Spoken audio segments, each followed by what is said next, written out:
productive machinery. That's and right. The way in which it's going to change the landscape. Let me ask you, because we're running out of time.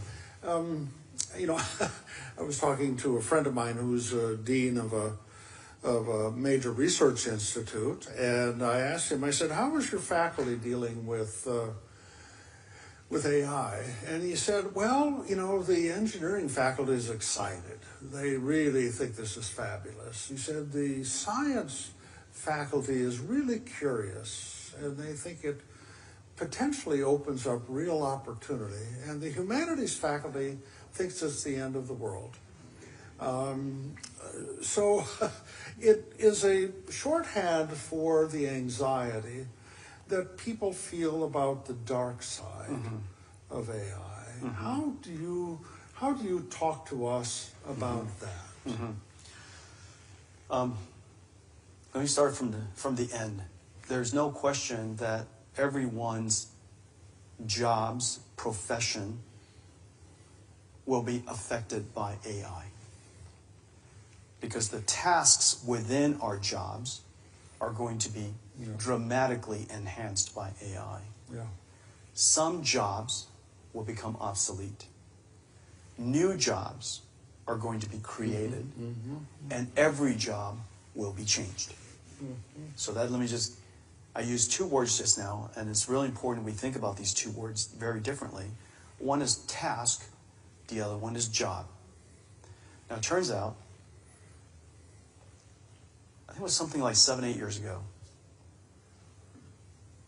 a very important AI scientist, maybe the most important AI scientist, declared the first application for AI will be radiology, because computer vision was the first breakthrough.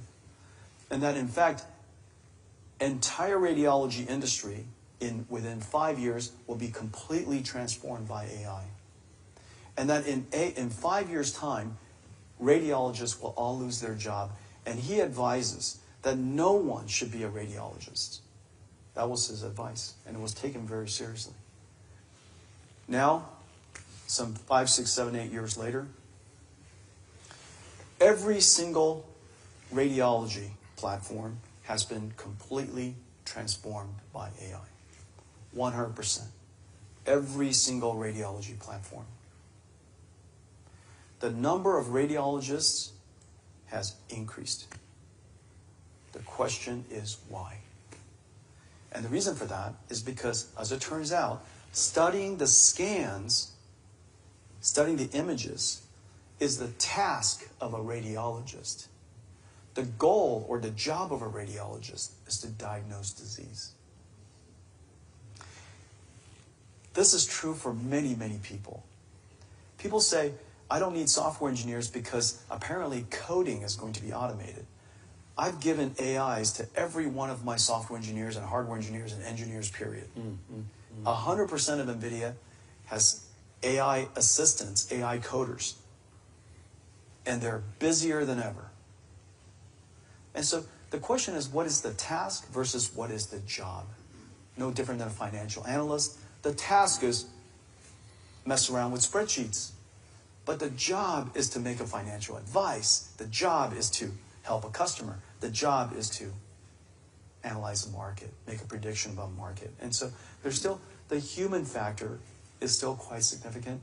And I would just tell everyone, before you decide that that AI is something that you're worried about or scared about, go engage it, go use it.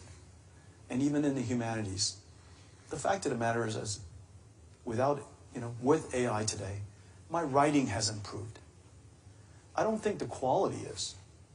It still writes in my taste and my ways, but my speed of writing has dramatically improved. And so I'm more productive today. I'm still writing the original pieces. I still have to write the original voice. I still have to create the original thought. Still has, but every so often, as you know, when we derive other speeches out of other previous speeches, the concepts are very similar, but the content, the delivery, the context is so different. We now can use AI to help us regenerate the first draft. So for me, for the humanities, I would just say, original thought, original writing, your taste, made with human hands, are still always going to be valuable. I went in for an MRI recently. My wife said, make sure you take a picture. I don't think there's a brain up there, but I'd like to see it if you could prove there's something. And what did you find out, sir? There was nothing. I mean, she was right and I was wrong. We're coming to the end, and you're in Washington. You don't. This isn't always a joyful experience to come to Washington, but share with us what your thoughts on how we should think about this remarkable revolution that's appearing in your world. You're leading it. We're going to experience it. We're probably going to try to regulate it. We don't know how to do that. Tell us just a little bit how you think we should be anticipating this and thinking about our future. There are many, of course, that we spoke about many different things that Washington has been extraordinarily helpful in already shaping the outcome for our nation. We spoke about industrial policies and how, in fact, a heavy-handed approach was necessary, and it was just in time. It is the case that Washington, D.C. is foreign to me, and I've had the benefit of coming here now since the first time I saw you, our first night, and it's unnatural to me. However, what I can tell you is we all want the same thing. We want America to win. We want America to be the greatest nation in the world. Mm-hmm. We have extraordinary capabilities. It's hard not to be romantic about this country. My parents had the American dream. My father always wanted us to grow up in the United States. He sent us here when I was 9, and they had almost nothing to start a life here, and somehow through that journey, it worked out pretty good. I'm here with the privilege of leading one of the most consequential companies in the history of humanity. Yeah.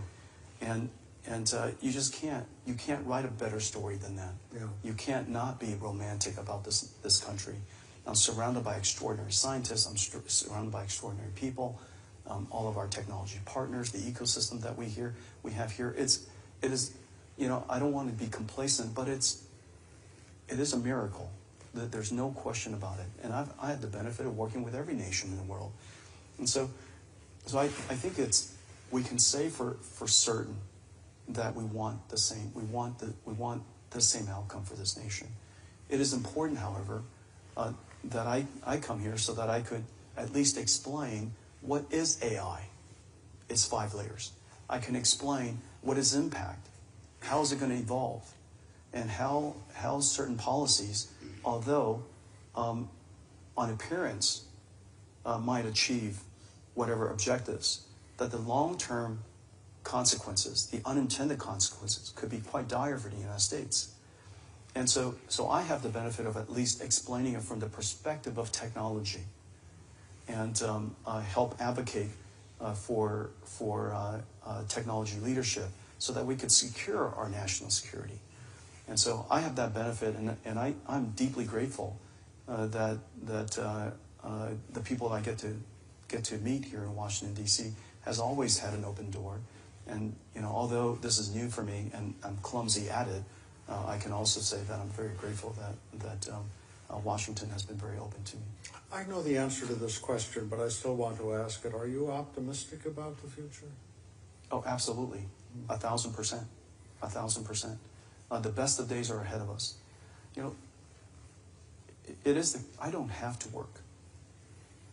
I think I've done, I think that's true.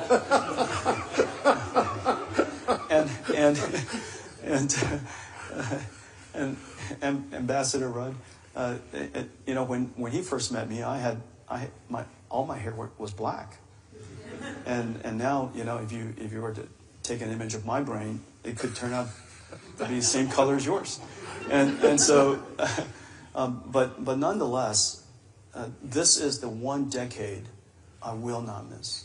Yeah. I simply won't miss this decade. I don't want to miss this next 2 decades. we are going to do more for the advancement of science. We're going to do more for the advancement of industry. We are going to do more for this nation in the next 2 decades than potentially all of it combined in the past. Yeah. And so I don't want to miss that. This is the best of times.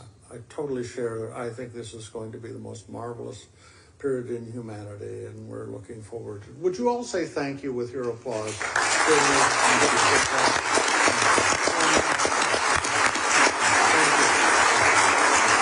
Thank you very much. Thank you. Jeff, great to have you.